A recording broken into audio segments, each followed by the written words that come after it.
नमस्कार मित्रांनो, ठरलं तर मग या मालिकेच्या कालच्या भागात आपण बघितलं होतं की अर्जुन सायलीचं गाठोडं शोधण्यासाठी अश्विन प्रियाच्या रूममध्ये आला असतो आणि त्याला गाठोडं सापडतं सुद्धा.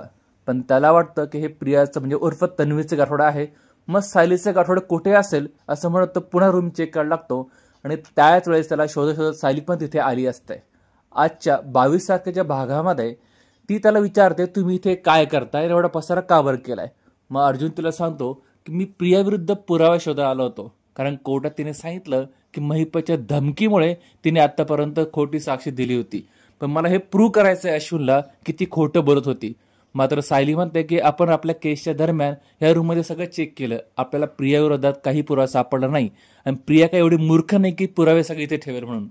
मग ती त्याला म्हणते की अश्विन भाऊजी बाहेरच आहेत, ते कधी पण जर आत आले आणि त्यांनी बघितलं की तुम्ही त्यांच्या रूममध्ये येऊन असा पसारा केलाय, ते आणखी चिडतील आणि तुमची भांडणं होतील, त्यामुळे तुम्ही हे रूम पटकन स्वच्छ करा असं म्हणत सायली तिथून निघून जाते. मग अर्जुन रूम स्वच्छ करतो, पण त्याच्या डोक्यात एक आयडिया येते. तो म्हणतो हे प्रियाचं जे सायलीचं तन्वीचं जे गाठोडं आहे ना, ते मी माझ्याकडे ठेवून घेतो, म्हणजे सायलीचं गाठोडं सापडायला मला मदत होईल. म्हणून ते गाठोडं घेऊन तो दारामध्ये येतो आणि बघतो की सायली किचनमध्येच आहे. मग तो पटकन ते गाठोडं टी शर्ट मधला पोतान धावत पळत त्याच्या रूममध्ये जातो. रूममध्ये गेल्यानंतर मात्र तो विचार करतो की प्रिया एवढी चॅप्टर तर आहेच की तिने सगळे पुरावे आधीच नष्ट केलेत, म्हणजे सायलीचं आणि प्रियाचं स्वतःचं गाठोडं तिने घरी घेऊन आली आहे. पण तिने सायलीचं गाठोडं कुठे ठेवलं असेल, कदाचित तिने ते माहेरी म्हणजे रविराजकडे ठेवलं असेल असं समजून तो तिकडे जायचा प्रयत्न करत असतो. पण त्याच वेळेस खाली किचनमध्ये सायलीला दिसतं की कल्पना तिच्या रूममधून आली आहे आणि ती गार्डनमध्ये जायचा प्रयत्न करते, कारण तिला फुलं तोडायची असतात. मात्र सायली तिला कुठल्या ना कुठल्या बहाण्याने घरामध्ये दाबून ठेवते, म्हणजे घरामध्ये अडून ठेवते. कारण तिचं पर्पज एवढंच असतं की जर कल्पना बाहेर गेली आणि तिला दिसलं की अश्विन आणि प्रिया अजूनही गार्डनमध्ये राहतात तर तिला जास्त त्रास होईल, म्हणून ती तिला बाहेर जाऊ देत नाही आणि तिला रूममध्ये वापस पाठवून देते. दुसरीकडे स्वतः बाहेरून बघते, मात्र तिला अश्विन आणि प्रिया कुठे दिसत नाही. मग तिच्या डोक्यात कल्पना येते, कदाचित प्रिया एवढी चॅप्टर आहेत की कदाचित ती तिच्या माहेरी गेली असेल, म्हणून ती लगेच अर्जुनकडे जायला निघते. दुसरीकडे मात्र जेलमध्ये आपण बघतो की साक्षी वेड्यासाठी वागत असते, एकटी असते, तिच्या डोक्यात नाना प्रकारचे विचार येत असतात.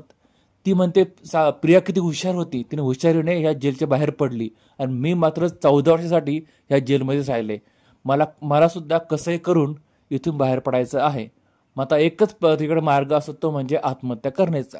तिला दिसतं की ते मास्टरची ताटली आहे, तिला एकदम शार्प धार आहे. मग ती हातावर मारून घेणार, तेवढ्यात पोलीसवाली मॅडम तिथे येतात, ते 2-3 कानाखाली मारतात आणि तिला टोमणे मारतात की आधी गुन्हा करायचा आणि नंतर आत्महत्या करून इथून बाहेर पडायचं, असं इथे चालत नाही, तुला इथे तुझी शिक्षा पूर्ण करावी लागेल. बिचारी साक्षी पुन्हा रडरडत बसते. दुसरीकडे मात्र आपल्याला माहिती आहे, नौटंकी प्रिया स्वतःला जळून घेण्यासाठी प्रतिमासमोर आग लावते आणि आई मी मरणार असं म्हणत असते. मग बिचारी प्रतिमा ते आग बघून जास्त घाबरते आणि तिला घरात यायची परवानगी देते. मग घरात आल्यानंतर ती सुमनला म्हणते की मी हिला परवानगी दिली घरात यायची, मात्र मला पण रविराजसारखं हिचे कुठलेही अपराध पोटात घालायचे नाहीये. पण आता रविराज आल्यानंतर काय होईल या चिंतेने दोघी पण भिडलेले असतात.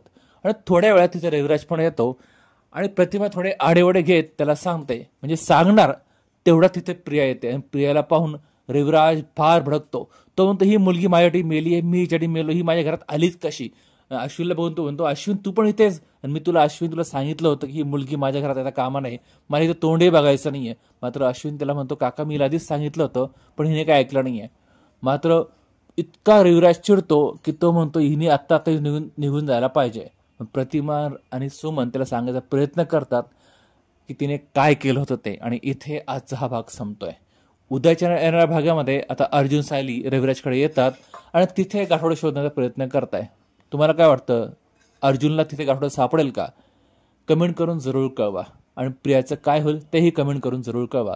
तुम्हाला आजचा भाग आवडला असेल तर व्हिडिओ लाईक आणि शेअर करा. पुढचा धमाकेदार भाग बघण्यासाठी चॅनल सबस्क्राईब करून बेल आयकॉन जरूर प्रेस करा. भेटूया पुढच्या भागात, तोपर्यंत काळजी घ्या.